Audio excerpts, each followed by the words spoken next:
Hey, everybody. Welcome to the Freedom to Flourish podcast. I'm Dr. Joel here with your co-host over in Arkansas, Dr. Tim. And we've got a special guest with us today. This is Dr. Madison Hart. Dr. Hart is actually going to be joining the team here at Freedom Health and Wellness, which which I'm really excited about and we're really excited about here. She'll be starting with us very soon. And we thought, what a better way to kind of introduce her to everybody than to bring her onto the podcast. And so we're going to jump into kind of her story, her approach to health, and just some of the most common root causes that she sees that keeps people from truly healing. So excited to jump into this stuff. Madison, Dr. Hart, welcome to the podcast. Welcome to Freedom to Flourish. To kind of start and to jump into things, let's kind of start with your story. How did you get into this whole world of holistic health? Totally, yes. Well, nice to be here. Thank you for having me. I'm excited. I can say for me, my background, it's not quite just straight to the holistic path. I wandered a little bit. So I actually grew up in a more allopathic model family, prescriptions, vaccines, things of that nature. In undergrad, I started off studying psychology, and they always would say, oh, and then something in the brain happens. I was like, well, what in the brain happens? So then I started studying neuroscience. And then sometimes, it's like something in the brain, isn't working right. So then I added in biology, pre-medicine, things like that. I was working in a behavioral neuroscience lab. I was studying for the MCAT because I really wanted to pursue the brain, not for just the sake of neurology itself, but to help people experience the world more fully and out of vitality. And so I felt like the brain was the path. But that said, I felt a little bit limited by options. I felt like strict neurology, it's kind of a pill, surgery, or bad news, while neuroscience was a bit more studying people from behind a wall and not really getting to directly help. Yeah. So as I navigated that, I actually went out to the Santa Fe Institute, and I did I studied at the Santa Fe Institute. It's a bridging of different disciplines where you learn a lot about like complexity science, interdisciplinary approach. And while I was out there, my mind really opened in terms of there's never just one cause to effect. There's just a million different nodes and how they all affect each other. And so then from there, long story short, I grew stronger in my faith, and pretty much in the stream of about a week, a lot of crazy things happened, but I just felt this really strong calling to pursue chiropractic. It was a very wild, exciting time. And then within that week too, I also found functional neurology. And then as I was studying functional neurology, which I spent quite a bit of time studying in grad school and after, I recognized that you can't treat the brain on its own. Like, yes, the brain is connected to everything, but sometimes the brain is upset because of the gut. Or sometimes you're stuck in that fight or flight, not really because of like autonomic centers themselves, but because maybe your, pancreas is under stress, things like that. And so I started to recognize this really is treating the body really is an interdisciplinary approach, right? You have to look at it from every direction.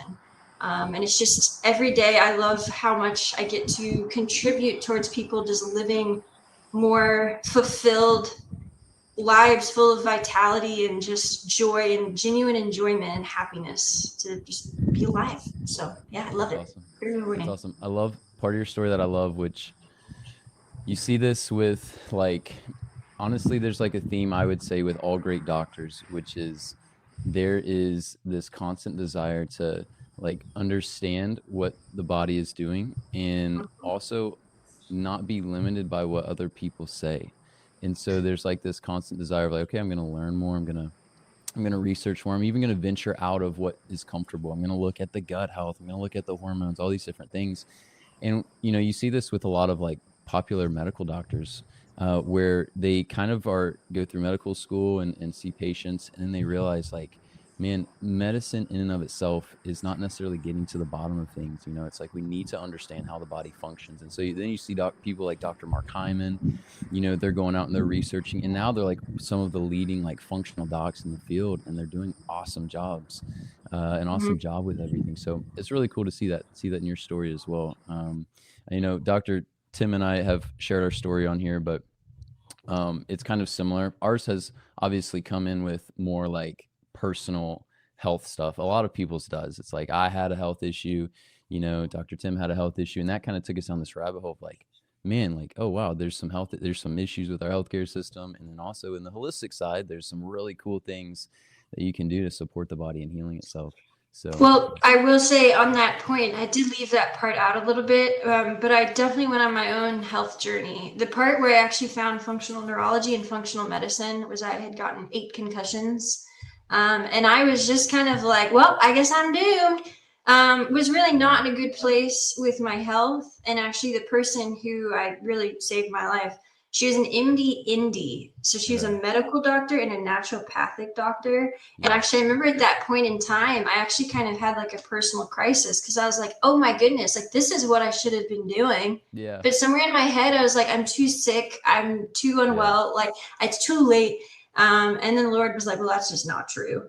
And so I've seen how much it can transform your life because I've definitely followed a few models, and the one that's given me the greatest health and healing, who's been able to have me leave diagnoses behind, is the world of functional medicine. So yeah, it's incredible to get to like live it and also see other people experience it for sure. Yeah. Love it. Love it.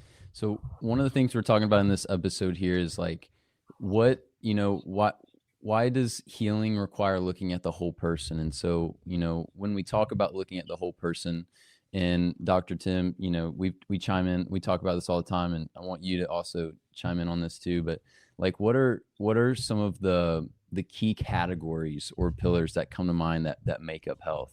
And you know, this is like a massive question, but this is what we talk about when it's like, what does truly practicing holistic healthcare look like? And so, Dr. Hart, what would you say are some of the top things that come to mind?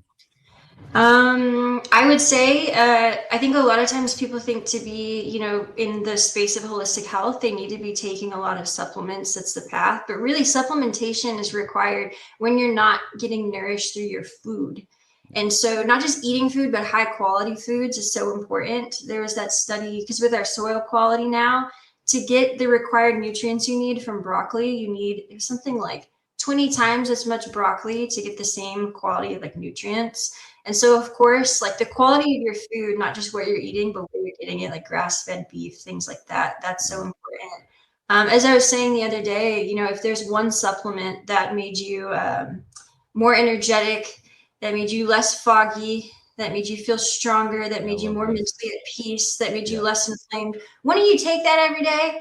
And it's called sleep. It's called sleep. And I think especially now with the good old screens coming in and kind of wonking our circadian rhythms and the SCN and the downstream, you know, HPA axis and everything, our sleep, and then also our circadian timing of when we're exposed to light, the nature, like the form of light, actually what times of day we're eating, things like that. It's the fundamentals are so vital. And then off of that, utilizing very targeted supplementation or other forms of support, as well as just moving your body. There's another study recently that actually said the size of your quads in terms of muscles is actually correlated with your IQ and your intellect. And so it's almost like everything's connected. It's not kind of brain and body. It's your one whole system. So, yeah. That's good. That's good. Dr. Tim, anything that you'd add to that? You know, what are the top categories, pillars we look at when it comes to just like holistic health, looking at the whole person? Yeah, I think that list is great. Obviously, you have to try to get things from food, but that's kind of the issue that our patients have is, what do I do when I'm trying to eat right and I'm trying to do everything right and it's just not quite getting there? You know, that's where our goal is to step in and say, hey, you know, you have to do a little bit of supplementation. You have to do a little bit of like neuro rehab for now. You have to do these things because if you don't, you can't dig out of that hole. Plus, there's this, you know, eat right. You know, what does that even mean? Yeah. You know, eating right. Yes, you can eat things that are healthy. And if you wanted to eat 20 times, you know, the broccoli that you ate before, great. You know, you're getting plenty of nutrients for that. But what are the downstream effects that can happen from that? You know, broccoli is super high in FODMAPs, and so you can throw off your gut. And so if somebody's just going at it from, hey, let's just try to get as many micronutrients as possible from these foods, that may not be the best route given their whole picture of what's going on. You know, you have to encourage exercise. You have to encourage supplementation. You have to encourage eating proper quantities of good, high protein, high fat foods at the right time of day. You know, because if somebody's just kind of grazing throughout the day, they can be eating all the right things, but they're still going to have metabolic issues. And so it goes even beyond like just eat right, you know, because listeners are going to hear this and be like, well, I am eating right. And then I'm Yeah. still not getting all these nutrients. And I'll often have patients ask, like, I had a couple weeks ago, a guy ask, well, so where can I get molybdenum in my diet in an appropriate amount? And I go, nowhere. There is Mhm. Yeah. zero chance that you're getting enough molybdenum in your diet to overcome this acetaldehyde toxicity that's messing with you from your gut. Like you've had this gut issue for so long that you need a lot of molybdenum acutely to get over this. And that's the Absolutely. issue is short-term supplementation to get over that hump to dig you out of that hole. And then you should be able to maintain through your diet as long as you don't have extreme inflammatory fires or lots of histamine or bad habits if you're exercising. You know, all of those things will keep you doing well. But in order to dig out of that hole, sometimes you just got to do it, you know? And I will say that is something I love about systems healthcare of because of how targeted the supplementation is, you know that it's helping support the body and you know that it's really doing a good job of it. And so it's nice too of with the supplement recommendations, it's not like you need to take 40 things for the next year, right? It's very targeted. But even what you were saying, it makes me think of the other day I was on a consult for leaky gut stuff. Their biome for this kid was quite wonked. And one of the things they needed was a lot more fiber. And so at first I listed out all these different types of fiber the kid needed to be eating every day. I was like, or you could actually take a scoop, half a scoop actually, of this one supplement a day. And the mom was like, oh, well, I'll do that. And Yeah. so it plays also into, I see sometimes people get really, really stressed out about, oh my goodness, am I eating enough of this? Or, oh my goodness, am I eating the right form of this? And I think as soon as something that's meant to help you actually starts stressing you out to a certain point, you're kind of not, I'm not going to say you're losing the benefits, but you're adding a new stressor in. And so that's also the Yeah. beauty of supplements of it's like, Yeah. hey, you can actually ease that mental load a little bit and just take like also one of these a day with just trying to eat well. So I Yeah. totally agree with you. Absolutely. Yeah, it just helps. It just helps with convenience. You know, not Yeah. everybody does not have time to eat like Paul Saladino, you know. Have you seen No, those videos which where he'll show his fridge where he's Costa like, I've got Rica. oranges and I have beef and I have cheese. Great. Other people just don't have the time or they just want different variety and they're not going to eat like that and go surfing off the coast of Costa Yeah. Rica every Yeah. morning, Yeah. you know? I So mean, supplements help bridge that gap. yeah, Yeah, that's awesome. So absolutely. I'm going to go back just one second, Dr. Hart. You mentioned systems healthcare. So to our listeners, past listeners that maybe aren't as familiar, or new listeners that aren't as familiar, so systems healthcare technique is one of the muscle testing techniques we do in the office. And so I run into people on free consults, new patients quite a bit that aren't familiar with muscle testing. And so like the general like explanation that I give, and this is very, very general, but essentially I tell them like muscle testing is the best thing in healthcare and like nobody knows about it.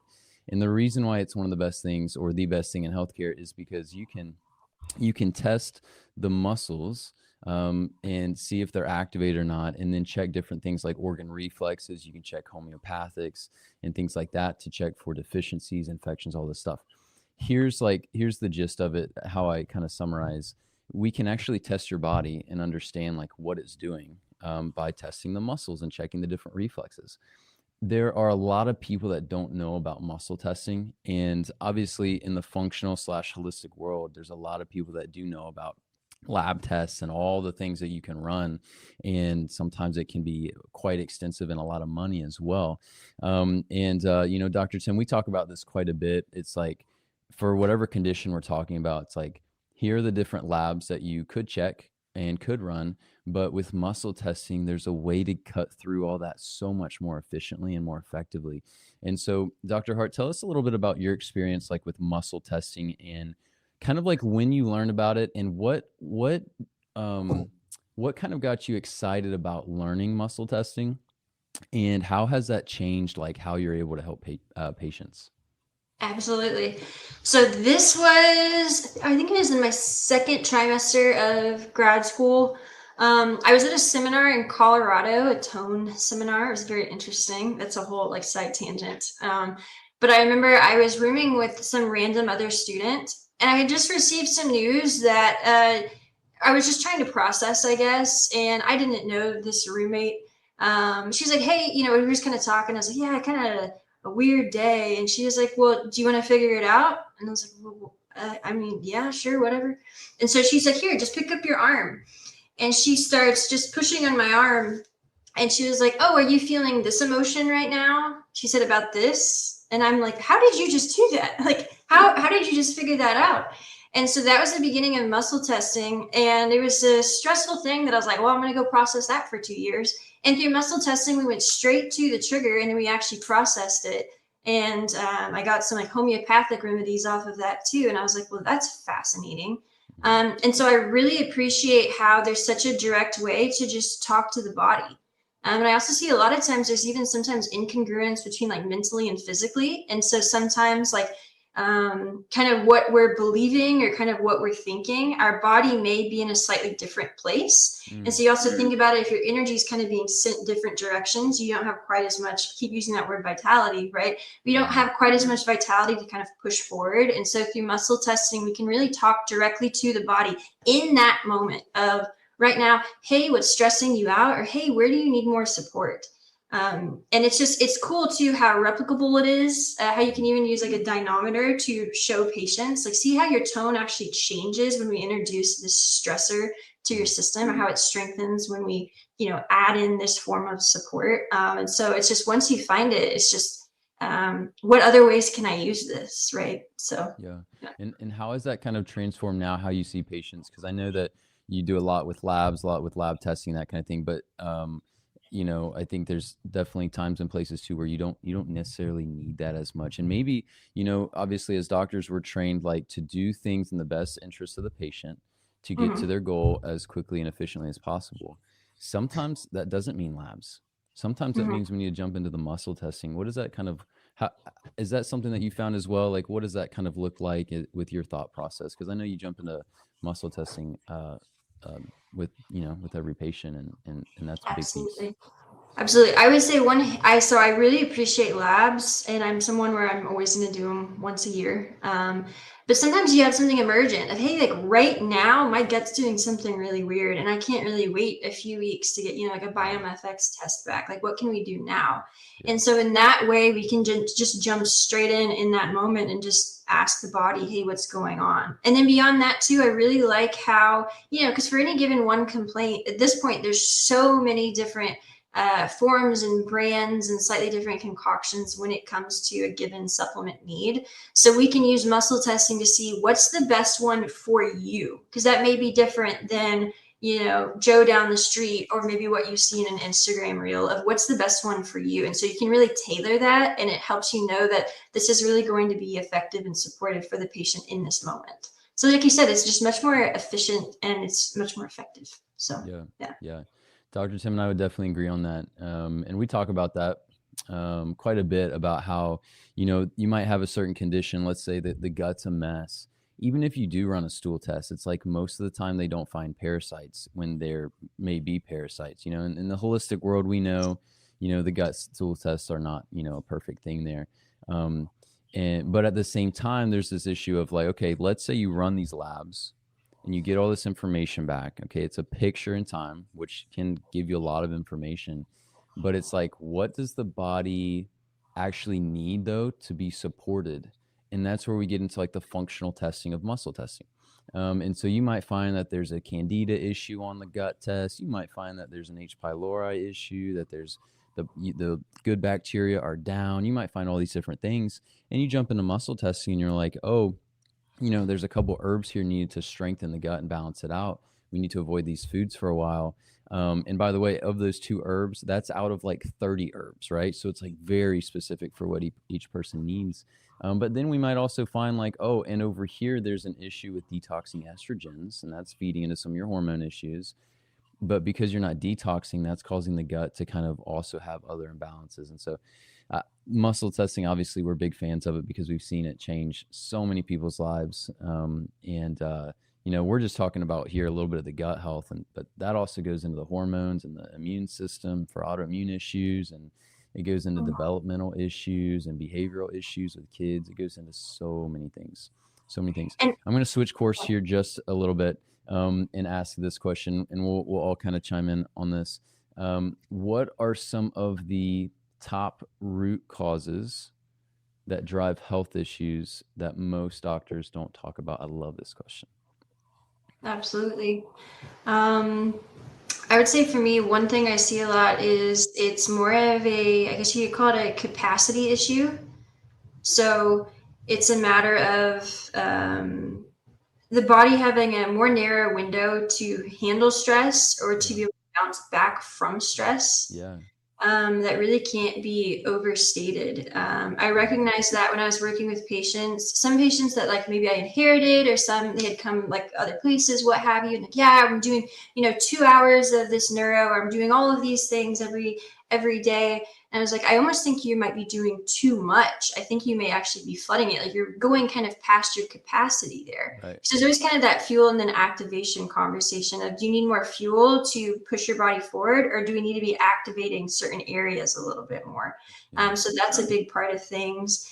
Also, I think something that I think a lot of times, even in the functional medicine space, like with labs and things like that, you see, let's say like, some things like too low. So you think, oh, that itself is the issue. But a lot of times it's more of you actually need more magnesium or zinc or the Bs, things like that, more of like the components that help conversion. That's a big one. I also think, we talk a lot about leaky gut, but there's also like leaky brain, leaky lung. Those can be overlooked quite a bit.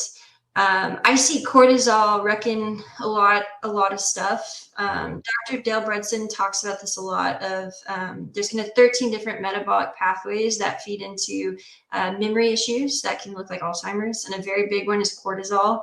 It likes to go after, the hippocampus.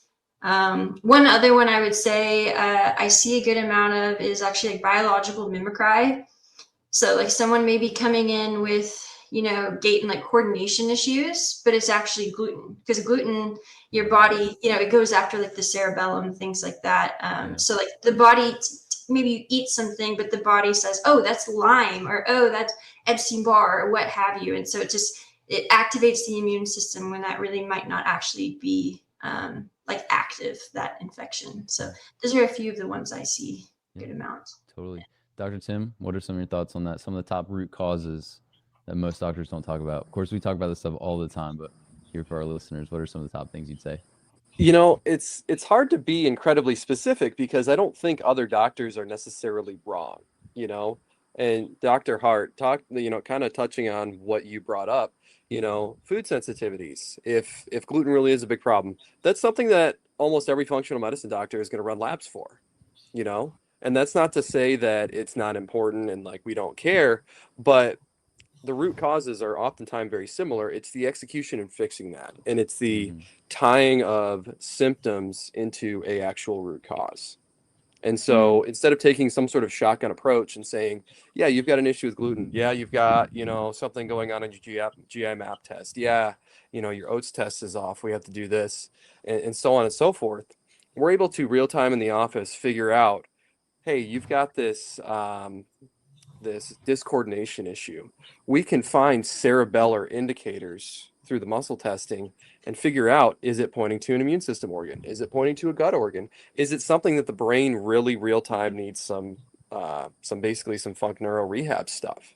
And so it all depends on what's tied together.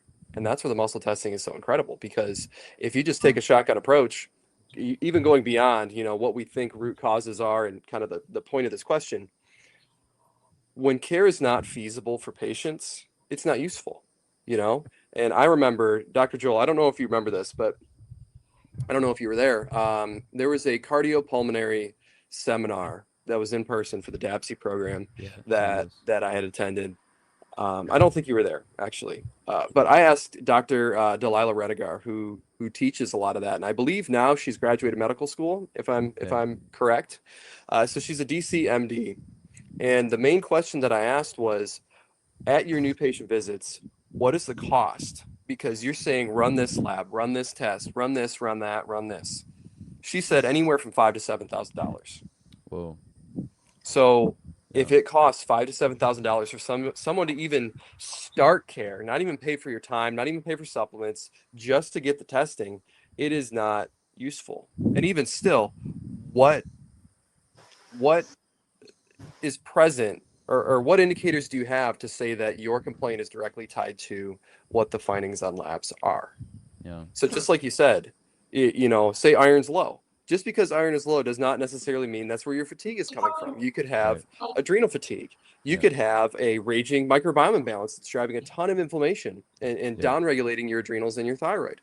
And so all of those things are possibilities where if you just look at labs, you can't identify those things, and you can't identify where that correlation is. And so we always talk about root cause, and that's just, it's kind of a buzzword now. There's not really a better way to say it, but so many doctors will throw that out there and they'll be like, hey, get on your GLP-1 because your metabolic issues are your root cause, or get on hormones because your low hormones are the root cause. The fact that your body's not making the hormones properly is the root cause. And so when you're truly going at it from a why your body is not functioning right, as opposed to just covering it up standpoint, that's when everything changes. Absolutely. I was even thinking the other day, I was like, I wonder, like, for all of the things that we muscle test, how much would you have to spend in labs to get those answers? Because also it's like, you can be very good at reading labs, absolutely. But then also you don't get to know every single marker every single time. So usually, you order some labs like, okay, well, we need this additional marker, that additional marker. And so again, that muscle testing just cuts right through. It's really wonderful. So yeah. Yeah. That's awesome. It is. Yeah. It is. Yeah. Go ahead. Let's, Dr. Joel, do you have anything else to add? If not, let's get into our next question here. Yeah, let's go for it. So the next question that we've got, what do you think keeps people from healing even when they're doing all the right things? What's the biggest roadblock, or what are the biggest, I guess, patient-presented complaints as to, I'm doing all the right things, why am I not getting there? Excuse me. I think actually something that can be overlooked a good amount, Dr. Candace Pert, are y'all familiar with her at all? Molecules of Emotion, things like that. So she made the discovery of something called neuropeptides. And so for every given emotion or even kind of like perspective we have on things, there's actually neuropeptides that are attached to all of the different receptors. And so it actually has a feedback bilaterally into especially inflammatory markers, your immune system, your hormones, on and on. And so it actually, it's not even so much like our emotions, but our like perspective, and within that, even like our reticular activating system, like what we're looking for, it can very much shape not just our reality of like, is it a good day or a bad day, but can very much actually shape our system. And by the same turn, also, sometimes people, they feel like they just can't move things from like a mental state, or gosh, I just can't get into a state of gratitude, things like that. It can also be kind of the opposite direction of they have so much inflammation going on and their immune system is so a little bit wonked. That can actually feed into those neuropeptides as well and shift that. So that's something that I think can be overlooked. I like the approach of like, you look at things like structurally, you look at things biochemically. So like nutrition needs, supplement needs, you look at things from more like a toxins aspect, like heavy metals and molds and parasites, all those things. And then you also look at things from more of like an emotional, like a stressors need. And I think a lot of times we'll hit like one and then, okay, now we're going to hit this one. And then, oh, we need to hit this one again. But you really have to take like a full, like kind of home run approach for this and really hit them all, at least maybe not always at the exact same time, but all like kind of simultaneously, because you can kind of get these three good, but then you introduce that stressor and the rest knocks down. And so that, and then also again, just paying attention to our habits and how we live and those little things, like watching the sunrise every morning, and I just got to go back to sleep. I know it's very simple stuff, but that can play a role too. So Yeah, that's really good. That's really good. I think that might go ahead, Dr. Tim. I think that might tie back into, how we're always asking, how much of this truly is an emotional issue, or how much is this a chemical issue where hormones and neurotransmitters are disrupted as a result of, say, inflammatory issues, and therefore emotions follow suit. Is it the chicken or the egg argument? Right. But I mean, I've never heard of this neuropeptide thing, but this could very well be, insight as to why people need to be at a place where they're ready to heal. I will find, I don't know what it is, but some people, it's almost like they enjoy that diagnosis. They enjoy having something that's wrong with them. I don't know if it's like a subconscious aversion to responsibility in life, or they feel like they haven't met their goals and aren't headed towards them, and therefore they need some sort of crutch to fall back on and blame. I'm not exactly sure, but I know we've talked about it before, Dr. Joel, but that is something that we see decently often in our offices. And my question is always, how do you help those people get through that if it is some sort of underlying emotional problem like that? But, absolutely. There's so many doctors that talk about, trauma and these prior, past experiences that lead to susceptibility to these emotions continuously. And I mean, I guess that could be a good explanation for it. Do you have any insight as to how to help that, or is that just kind of a thought process behind what's going on? Well, and I do want to note, it's a bilateral communication. So sometimes people think, oh, my emotions or my trauma are driving my, how my immune system's doing, or my gut, things like that. But it also goes the other way too. I mean, we definitely know that about the gut, right? But in general, also, if your immune system is very off, your hormones are very off, through those neuropeptides, it can actually shape your emotional reality. So sometimes actually you can just go after emotions all day long and it won't change things. It's the other way. One thing I'll say about patients real quick who I don't want to claim they claim the identity, because sometimes they're like, no, I don't want to be like this, right? Yeah. But they've also lived in that for so long. David R. Hawkins talked about how each emotion has a different strength, a tone to it. And there's, depressed, hopeless, resentful, shameful, things like that. All of those emotions are more destructive, meaning they actually take more from you than they give, right? The emotion, the level where things start becoming constructive is actually the emotion of courage. And I think in that is just hope, courage of, you know what, I'm actually going to lean into this, and I'm actually going to trust the process. I'm going to trust my body that it actually does know what to do. It just needs a little bit of help, or it just needs a little bit more of a blueprint. I'm going to lean into just having courage. Yeah. And then through that, then you get more into that constructive state of healing, where then things start building on top of each other and you really start to grow.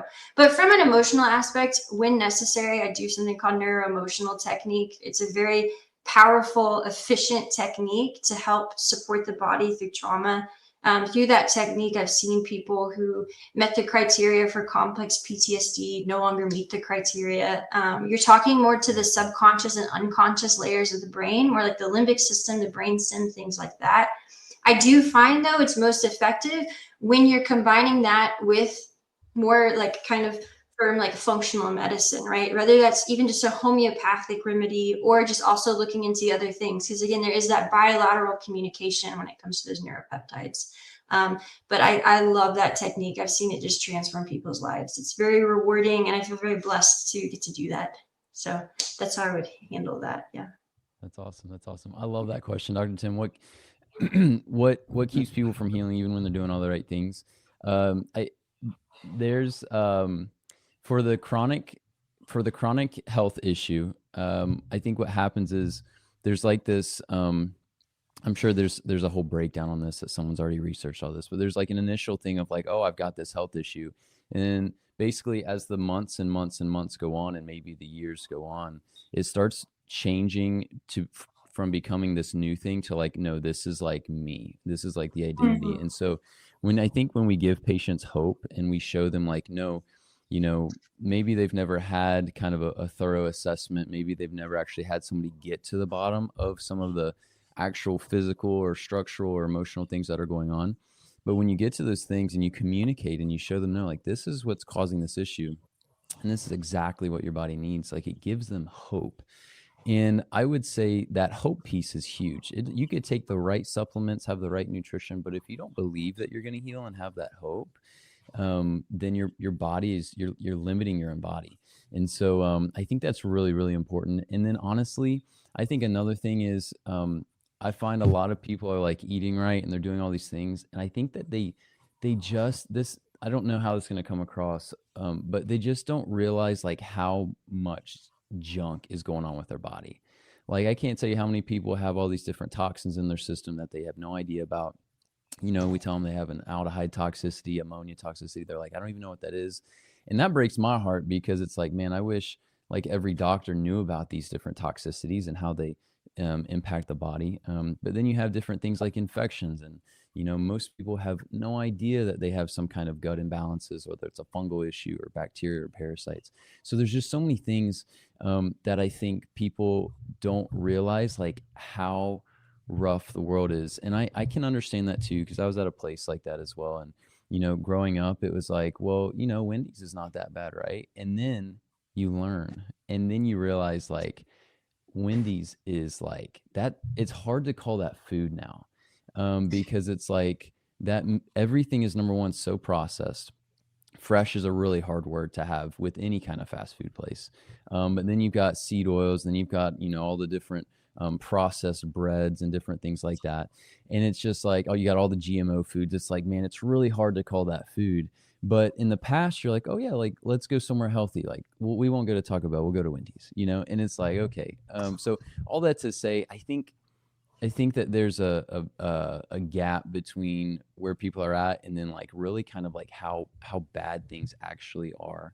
And so in all of that, when we explain that to people, obviously our goal is, we want to share the truth with them, but we also want to show them the hope. Because if you just focus on the reality that, all of our food is, the nutrient density is declining, and we've got viruses that were made in a lab that took over in 2020, all this stuff. Like, we've got infections that are made in labs. Like, this is crazy. Like, what is happening? And sometimes I go on these little rants and people are like, all right, dude, but it's like, that's just, it's what's happening. Our food is declining, our nutrition density is declining. And we've got more and more radiation and just toxic exposure than we've ever had. And so it's like, yeah, that can be depressing, but there's always hope, because God made our bodies to heal themselves. And there's always hope. There's always a way. And so it's all about figuring out kind of what's driving things and what your body needs to strengthen and get better. So that was kind of a long answer there, but those are just some different thoughts as to why people, I think, don't heal when they're doing everything right. So, all right. Y'all, any last thoughts? Otherwise, we'll go ahead and wrap up here. Any last thoughts from anybody there? No, I think this was great. Oh, go ahead. You can go ahead.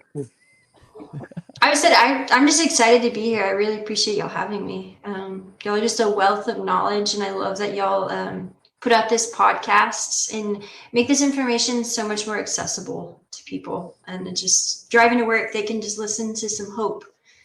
So it's great. Awesome. That's the goal. That's what it all started with. It started with, let's just give people as much information as possible. And all of us here know it doesn't matter how much you tell people what could be going wrong. There is a next step that's often necessary to fix problems, whether it's going to see somebody who just does labs functional medicine, or whether it's coming to see somebody like us who does applied kinesiology along with it. There are typically more answers that need to be found. And so we can provide knowledge all we want, but it's not like it gives people the absolute above all end all power to fix their own problems. We try as much as we can. That would be great, but it just doesn't work like that. And so hope, that's really the biggest thing. You keep going back to that hope, and giving people a feeling that they can actually overcome these problems. That's really the biggest reason for it. So this has been great. Absolutely. Awesome. All right, y'all. Well, to our listeners, thank y'all so much for tuning in. If you guys have other like health topics of interest for our listener here, check out our other podcast episodes. We've done like over 100. This episode 119. So we've done tons of different episodes on all kinds of different health topics. And so if you have different interests and different conditions, just go into our Spotify page, or you can look us up online, Freedom to Flourish Podcast, and just search up different topics that you're interested in, and we've probably got an episode on it. And I'm hopeful that will be a blessing to you. Dr. Hart, thanks so much for joining us today. And we'll definitely, I think we'd love to have you on again in the future, and we can get into some different conditions and different topics and things like that. Again, I'm Dr. Joel Miller, Dr. Tim Augustiniak here. Guys, thanks so much for listening, and we'll see you guys in the next one.